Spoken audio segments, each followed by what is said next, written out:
The slip of paper was the size of a playing card and the color of old bone. Marcus Hale had been carrying it for 11 days, folded twice and tucked inside the breast pocket of his jacket, against his sternum, close enough that he could feel it with every breath he took.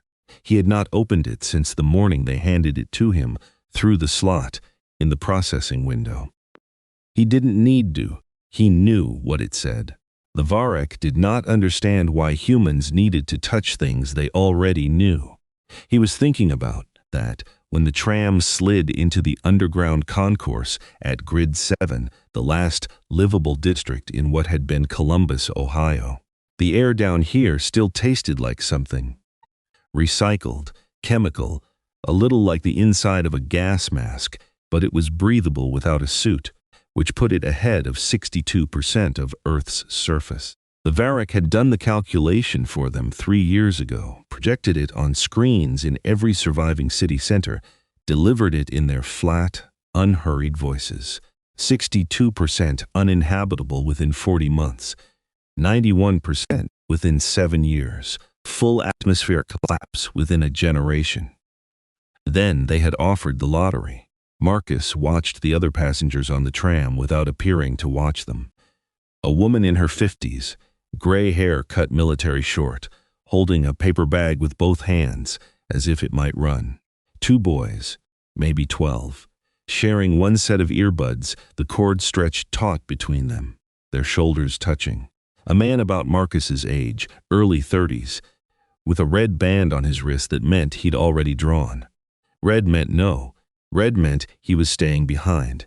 Marcus kept his own wrist inside his jacket sleeve. The Varek had explained the lottery system with the same patient, clinical precision they applied to everything.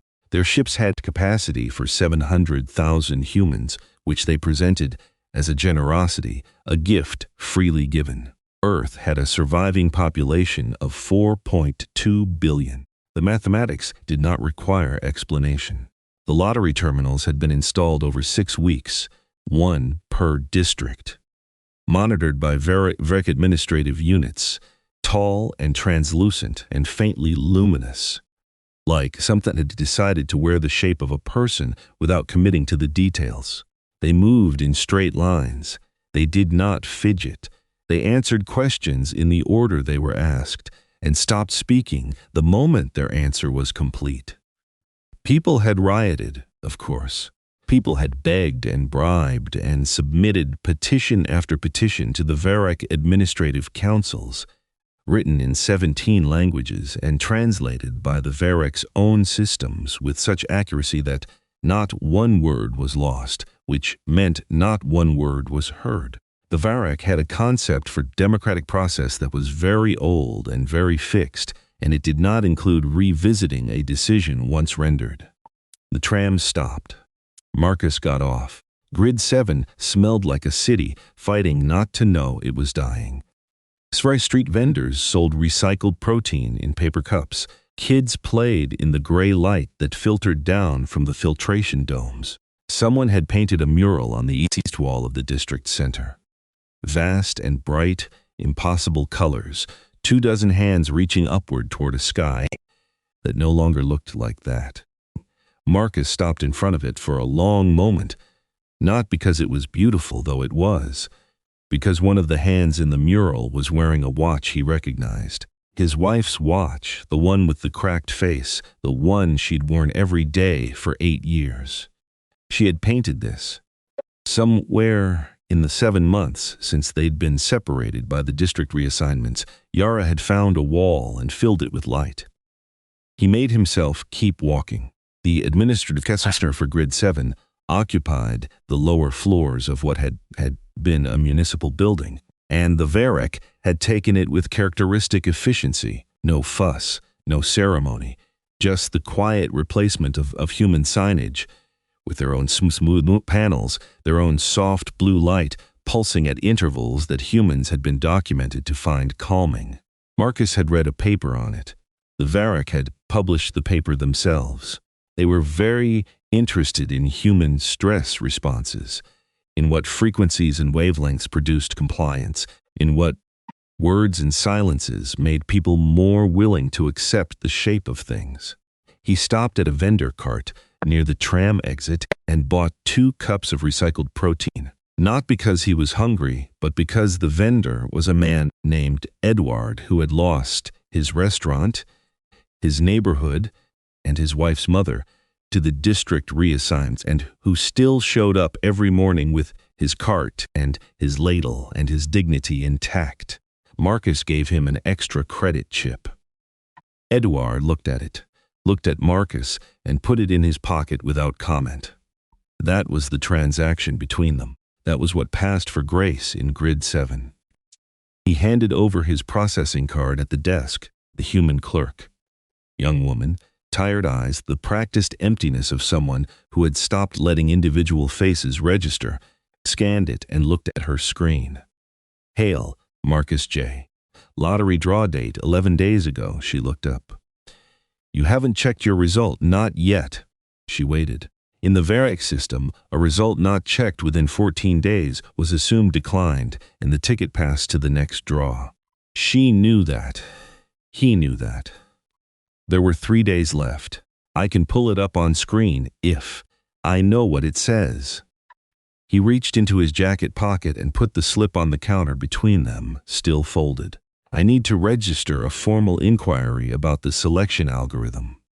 The clerk looked at the slip, then at him. Sir, the algorithm is optimized for genetic diversity, projected skills distribution, age cohort balance, and 3 other metrics the Varric have not publicly disclosed. He kept his voice level. He'd rehearsed this. I'd like to know what those 3 metrics are. She didn't answer right away. In the pause, the blue light pulsed once, and Marcus noticed that it genuinely did make his shoulders want to drop, his jaw want to unclench. Remarkable, actually. He kept his jaw where it was. That's not a question I can answer, she said. I know. I'd like to speak with the administrative unit. The Varric administrator assigned to Grid 7 was called, in their own language, something that translated to roughly 4th iteration of the Western Assessment Cluster, but the humans here had taken to calling it West. Marcus had done this intentionally in the early days, naming things being one of the ways humans asserted that the world still belonged to them, and the habit had spread through the district without anyone deciding it should. West was in the back office, standing at the window with its hands clasped behind its back in a posture it had learned from watching humans think. Marcus wondered, not for the first time, whether it thought the posture meant something, or whether it had simply noted a correlation between that stance and the production of complex verbal output. Marcus Hale, West said, turning. Its voice came from somewhere in its chest, smooth and slightly too even in pitch, like a recording of a voice rather than a voice. Your result has not been verified. No. 14 days remain, 3 days remain before the window closes. I know. West's luminous surface flickered very slightly. Marcus had come to understand that flicker as the equivalent of a pause. The Varric were not machines exactly, but they had a processing quality to their attention, a sense of information being received and sorted before any of it was released. You have a question about the algorithm. 3 questions, the 3 undisclosed metrics. Those are proprietary to the selection process. Proprietary, Marcus repeated. The word sounded strange in the context of the end of the world. You're saving 700,000 people out of 4 billion, and the method is proprietary. The selection criteria were designed to optimize the survival and long-term viability of the transported population. I understand. He sat down in the chair across from West's desk without being invited to. My wife was not selected. My daughter is 6 months old. She was not selected. I was selected. He put the folded slip on the desk. I'm not asking you to change the outcome. I'm asking you to tell me what you measured. West looked at the slip, then at Marcus. For a long moment, the blue light pulsed. Compatibility index, it said, psychological resilience scoring, and cultural transmission probability. Marcus felt the words settle into him like stones into water. He had guessed genetic diversity, physical health, skill sets. He had not guessed those. Cultural transmit probability, he said slowly. You're selecting people who are most likely to carry human culture forward, pass it on. Correct. And that's me. Your score in that category was among the highest in your draw cohort. He looked at the slip. He thought about the mural on the east wall, hands reaching up, his wife's cracked face watch, colors that had no right to exist in a gray world. He thought about Yara mixing pigments by lamplight. He thought about his daughter, who had never once breathed clean air and who laughed at everything she found interesting, which was everything. Run the score again, he said. West's flicker was longer this time. That is not a function of this process. Run it again for my wife. Yara Hale, formerly Yara Osei, Grid 11, Residential Block C. He slid a data chip across the desk. Her work, her output over the last 3 years, before the lottery, during, after. Run cultural transmission probability on that. West did not reach for the chip. The selection window has closed for Grid 11. Has it closed for me? Silence. I'm a ticket holder with 3 days remaining, Marcus said. My ticket entitles me to 1 seat on the transport. What it does not specify, as far as I can read the documentation, and I have read all of it, is that the seat must be occupied by me specifically, rather than by a member of my immediate family in my stead. West was very still, stiller than usual. That interpretation of the documentation is not supported or contradicted, Marcus said. I read the original Varric Charter documents, all 47 of them, in translation. The seat assignment is to the household unit, defined at point of draw. My wife and daughter share my registered household unit. They were not individually drawn, but they were not individually excluded. The language describes inclusion by draw, not exclusion by non-draw. The blue light pulsed. Outside, somewhere in the district, someone was playing music. Something with a low brass section.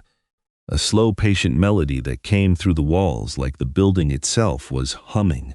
You are describing a legal argument, West said. I'm describing what the documents say. The intent of the documents.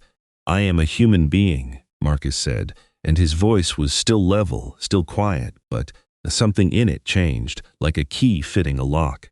Intent is not law.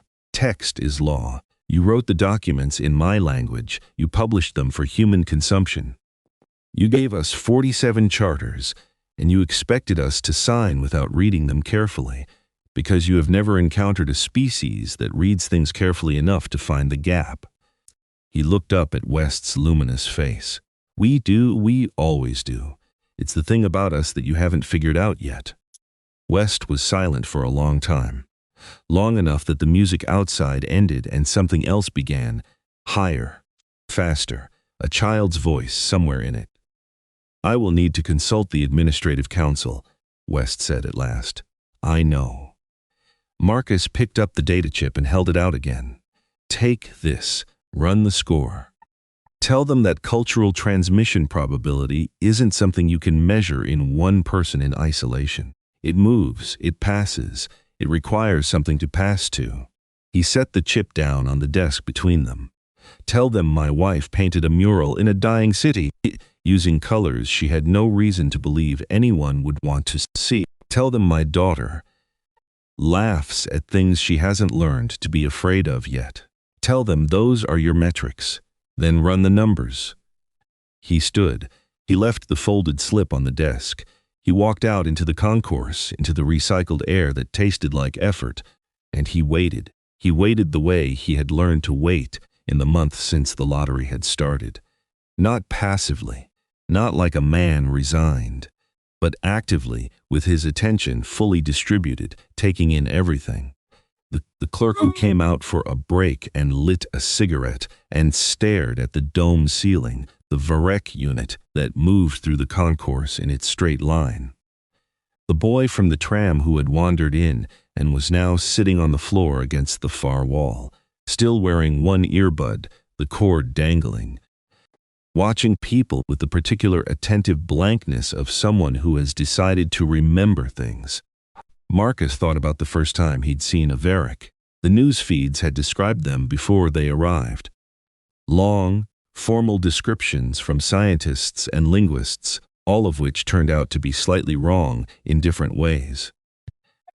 The thing nobody had been able to convey in language was the specific quality of their attention. When a Varric looked at you, you understood at a cellular level that it was actually looking, not performing looking, not skimming, not planning its next sentence. It was gathering every data point available and processing it without losing any of it. It was both extremely uncomfortable and, in a strange way, clarifying. You could not be half present with a Varric. You had to be entirely yourself. He had thought about that a lot in the months before the lottery. He had come to believe it was why the petitions failed. Humans presenting arguments they only half believed to beings incapable of accepting partial belief. He believed the argument he had just made.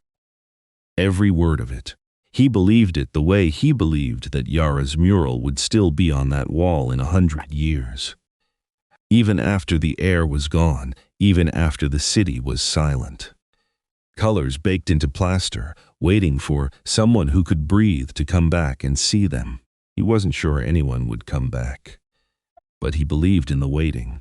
The Administrative Council of the Western Varric Assessment met in what they considered a closed session, which meant without human presence, which was the only kind of session they had ever held. They were 7 units distributed across 3 physical locations, communicating in a frequency humans couldn't hear. They were very old and very sure of their own processes. They had administered 17 planetary transitions, and in 16 of them, the selected population had been compliant, grateful, and administratively simple. The 17th had been a species called the Hareshti, who had found a different gap in a different document and had leveraged it into a class action that delayed the transport by 8 months. The Hareshti had a word for this practice, for finding the precise edge of a rule and standing on it with both feet. That translated roughly to singing the true note.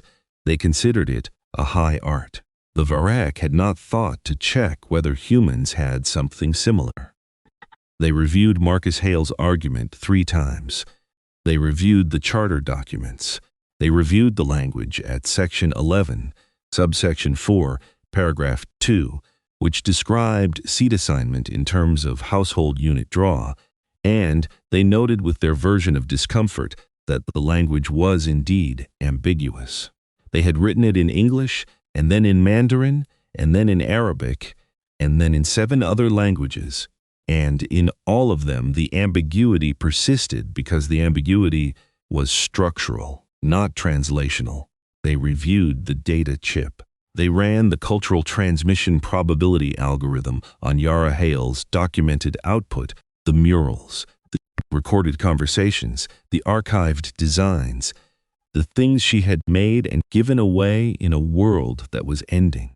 Her score was higher than her husband's. It was, in fact, the highest individual score in the entire Western assessment region. The council paused on this longer than they paused on anything else. Cultural transmission probability was their most refined metric, built across 32 prior transition events with 32 different species. The model didn't measure achievement or status or what a civilization's official record said about a person. It measured the informal, constant, unremarkable daily work of keeping a culture alive. The stories told before sleep, the songs hummed without thinking, the things made and given without expectation of return, the habits passed from hand to hand across generations like something too important to let fall. The score predicted, with high accuracy, whose presence in the transported population would make the difference between a civilization that survived in form only and one that survived in full. Language, memory, grief, humor, the particular human capacity for finding beauty in inconvenient places. The model had never returned a score this high before, not in any transition, not for any species. They consulted with the Central Administrative Cluster. The Central Administrative Cluster consulted with the 7 voices of the Transition Council. The 7 voices reviewed the original charter language and confirmed what Marcus Hale had found. And then they did something they had not done in 17 planetary transitions. They amended a process mid-implementation. They did not call it that. They called it a documentation clarification. But the practical effect was the same. The language at Section 11, subsection 4, paragraph 2 was updated to specify that household unit draw applied to all members of the registered household, not only to the individual whose name appeared on the draw slip. This change, applied consistently, affected 14,231 other cases across the global lottery system in which a drawn individual shared a registered household with an undrawn partner and dependent. It was not the revolution Marcus Hale had been trying to start. He had not been trying to start a revolution. He had been trying to get his wife and daughter on a ship, but humans have a tendency, when they find a door, to hold it open. West came to him in the concourse 3 hours later. He was sitting on a bench near the east wall exit, eating a protein cup that tasted like the memory of chicken, watching the door. West moved in its characteristic straight line, stopped in front of him, and stood the way it had learned to stand when delivering information it predicted would produce a strong response. The Council has issued a documentation clarification, it said. Marcus set down the protein cup. Under the clarified language, your household unit draw applies to all registered members of your household. Yara Hale and your daughter, Patience Hale, are now enrolled in the transport manifest for your seat's household allocation. West paused. There was an additional allocation required.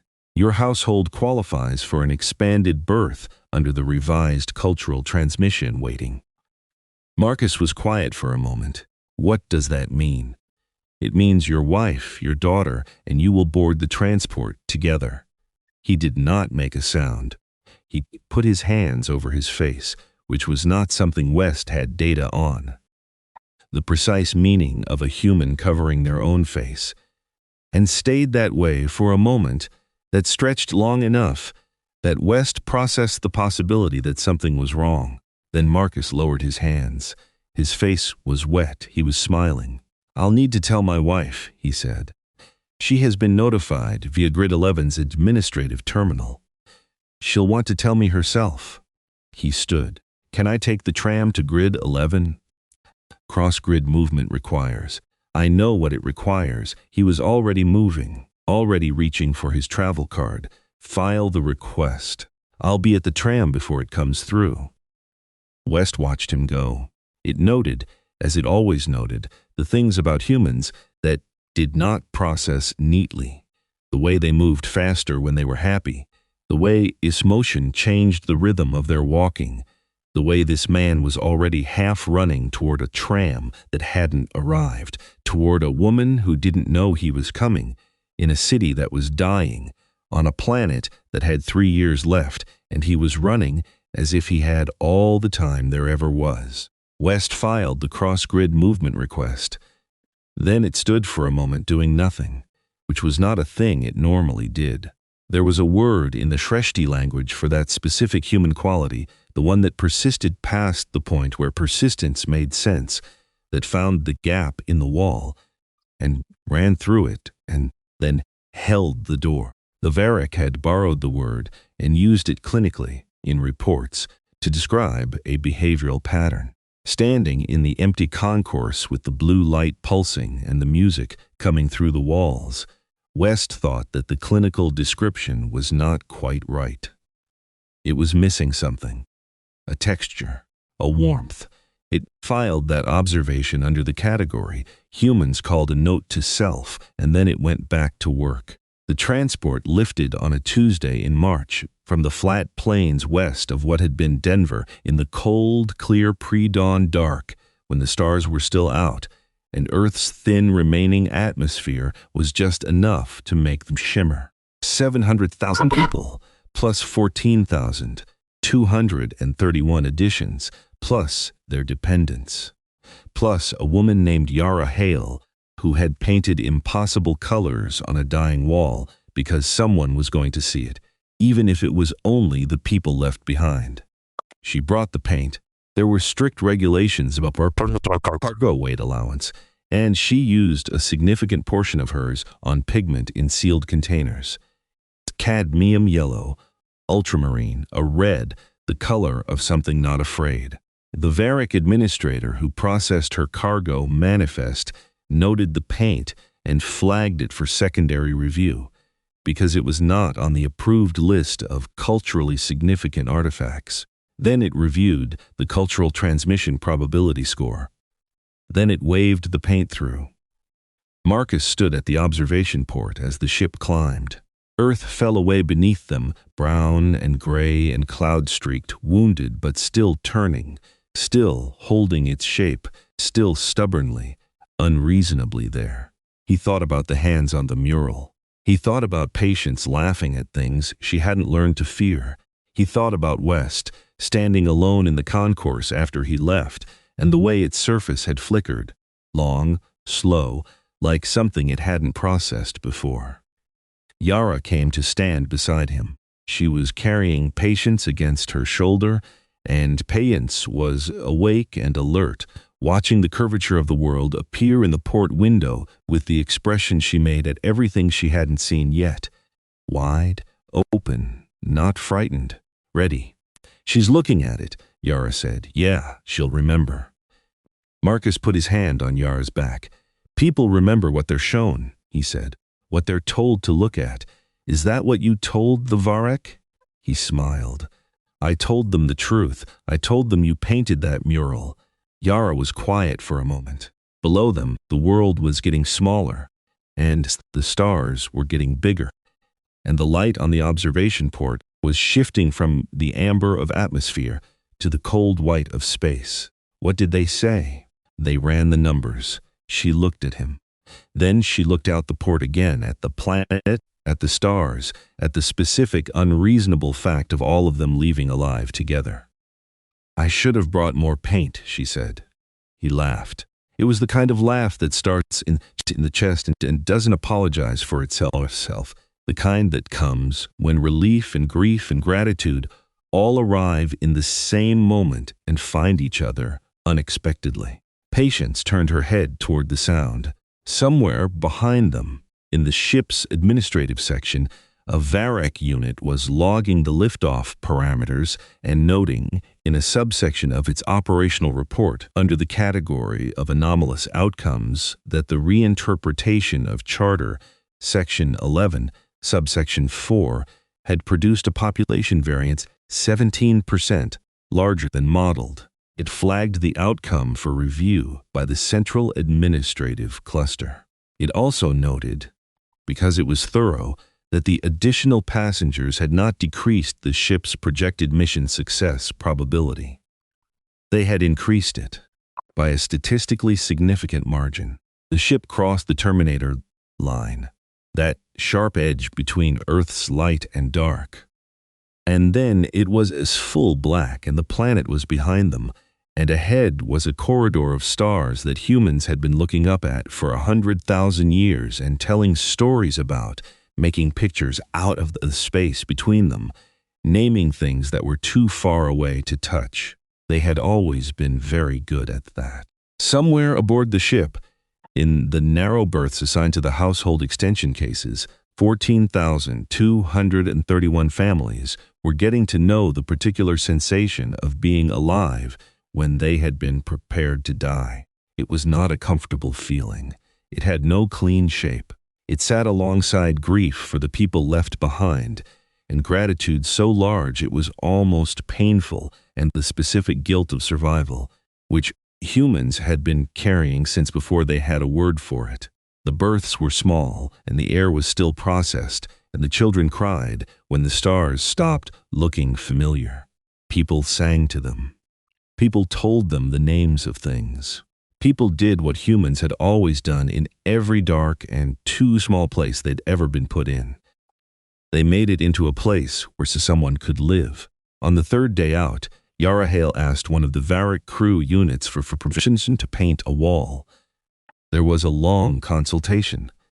The Varick crew unit communicated with the administrative section. The administrative section communicated with West, who was still stationed in Grid 7 for the final phase of Earth operations, but whose assessment log had been attached to the Hale household file. West reviewed the request. It reviewed the cultural transmission probability score. It reviewed its own operational note about the specific human quality it didn't have a good clinical word for. Permission was granted. One wall, non-structural, in the shared transit corridor of Berth Section C. Yara started with ultramarine. She worked from memory, which was the only way she had ever worked. And by the end of the first day, there were hands on the wall. Dozens of them, all different, all reaching. And by the end of the second day, there was a sky that didn't look like any sky that had ever existed, but felt like the idea of sky, which turned out to be better. Children stopped in the corridor to watch. A man from the Grid 4 cohort, who had not spoken since boarding, sat down on the floor across from the mural and stayed there for 2 hours. He didn't say anything when he left, but he came back the next morning and watched her work, and the morning after that, he came back with his daughter, who was 4, and pointed at the painting and said something Marcus couldn't hear. It was enough. It was more than enough. The ship pressed on. The stars did not care, and the dark between them did not care, and the distance ahead was longer than any of them could hold in their heads at once. But the corridor in Berth Section C smelled like paint, and somebody was always in it, and the hands on the wall were reaching towards something they couldn't see yet. They had always been very good at that too.